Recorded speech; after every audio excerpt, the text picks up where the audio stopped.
tudo bem? Aqui quem fala é o professor Daniel.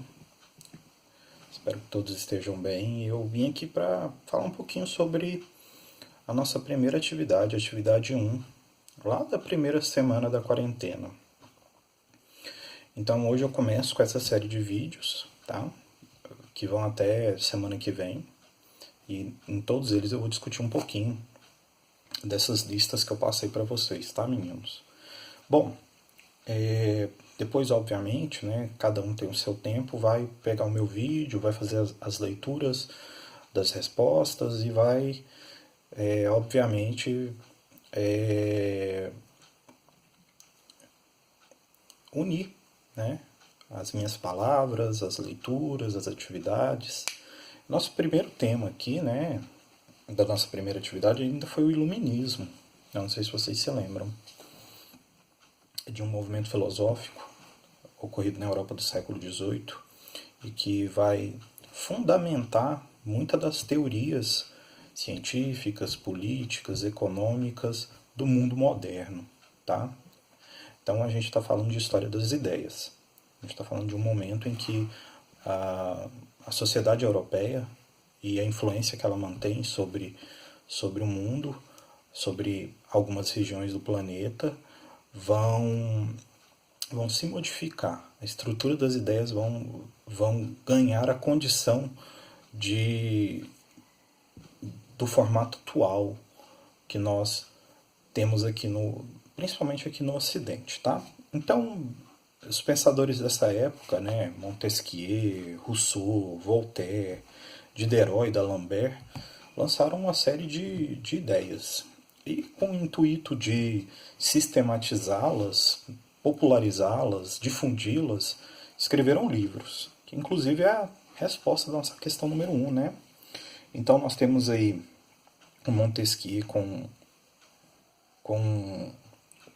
um livro importante da área jurídica, né? Da área do direito, o Espírito das Leis, o Rousseau com o Contrato Social e o Voltaire com as Cartas Inglesas. Esses três livros são fundamentais, pessoal, para a formação do direito contemporâneo, da jurisdição contemporânea, defendendo ideias que são bandeiras atuais de muitos partidos políticos e óbvio, né, da sociedade em geral. Liberdade de expressão, direito de ir e vir, direito de pensar, direito à educação, direito de se expressar politicamente, de ter participação política, tá? Então, essas obras aí são fundamentais para a formação contemporânea do que a gente chama de direitos e deveres, influenciando, é óbvio, as constituições do mundo inteiro, as constituições do mundo contemporâneo bebem nessas fontes aí. Esses livros são a raiz do pensamento jurídico mundial, de alguma forma, tá? E por último aí, o Diderot e o D'Alembert escreveu as enciclopédias. E a gente fez até uma comparação, né, com a Wikipédia dentro de sala. Lembram-se?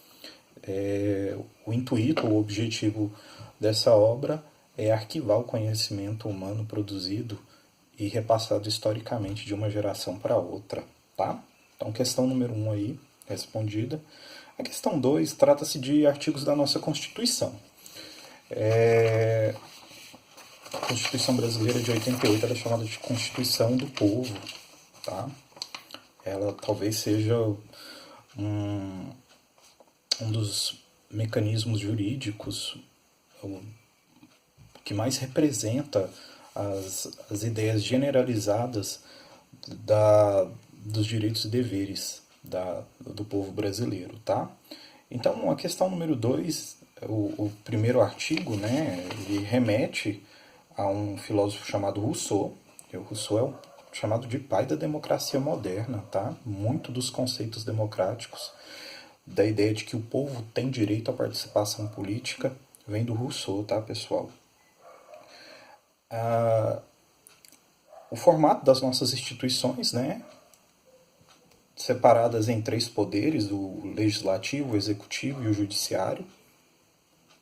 é a ideia do Barão de Montesquieu, que entendia que a formatação justa de poder, né, ou pelo menos aquilo que emite uma ideia de justiça, seria poderes equilibrados. Nenhum poder se sobressair sobre o outro. O executivo, o legislativo e o judiciário, eles seriam campos de forças, tá? Que, obviamente, funcionam a favor da maioria e não de uma minoria. E a última é a liberdade de expressão, né? De, do indivíduo, defendida por Voltaire.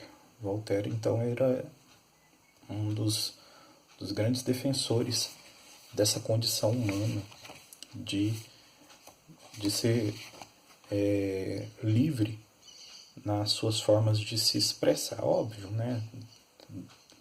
Se expressar não pode ser confundido com desrespeito, tá? Fique bem clara essa ideia para vocês. Questão 3, né? Esses trechos retirados da Constituição estão presentes nas democracias modernas. O que seria um governo democrático, né? Então, eu vou até utilizar a resposta que eu dei aqui, eu estou com as perguntas e respostas aqui, né? Democracia é um governo marcado pela participação do povo através das eleições. Eu contesto um pouco isso, mas não vou debater isso aqui, né? Eu não acho que esse seja o marco único de uma democracia. A democracia vai um pouco além. A gente não está em sala de aula, não tem como discutir. Onde, para não haver abusos e concentração de poder, outros poderes são instituídos para defender o direito de uma maioria de se expressar na intelectualidade, no campo artístico, em várias formas de comunicação. As outras perguntas, questão 4, 5 e 6, são referentes à Constituição Americana de 1776. Os Estados Unidos é um pioneiro, tá, meninos? Num formato de governo democrático. Mas esse texto aí é cheio de falhas, não é? Vocês devem ter percebido que essa democracia americana ela não é tão universal assim. Tá bom? Então a quarta pergunta, o que você entende por Constituição é o livro máximo das leis e dos deveres e dos direitos de uma comunidade, de um povo. Então, as repúblicas modernas, elas se baseiam num livro chamado Constituinte, tá bom? E aí eu falei para vocês o caráter não universalista do direito, da Constituinte americana, né? Quais grupos não estão ali representados, não têm igualdade de direitos? Mulheres, indígenas, escravos e estrangeiros. Talvez a maioria da população estadunidense do final do século XVIII não era considerado cidadão, tá? Perante as leis. E a questão 6, né? Trata sobre um pensamento do Adam Smith, de uma escola chamada liberal. Essa escola liberal, pessoal, ela é uma escola que estuda as atividades econômicas e ela tem algumas crenças. Que crenças são essas, né? De que a economia ela possui uma dimensão autônoma, livre, que existem leis que regem o mercado. Que leis são essas? Das chamadas ofertas, procuras, tá? Da demanda de um povo, da necessidade. Então, a economia ela se autorregula na visão liberal, tá? E como é que a economia se autorregula, segundo esses teóricos do liberalismo? Sem a intervenção do Estado. O Estado, então, ele não interfere nas questões econômicas, nas pautas econômicas. Os liberais defendem a propriedade privada, né? Então, existe quase que um direito natural do homem a deter propriedade sobre os meios de produção. A gente vai ver essa crítica lá no Marx, né, mais para frente. A produção em alta escala, né, a injeção do consumismo, né, de uma mentalidade consumista, do acúmulo, né?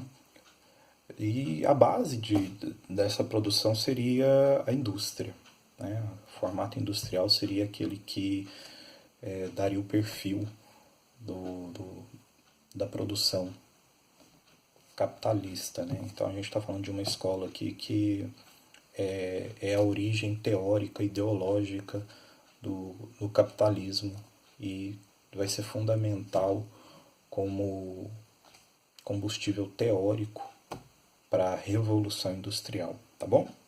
Meninos, eu fico por aqui. Como eu disse, acho que vídeos longos não funcionam muito, tá? Uma boa tarde para vocês. Se cuidem.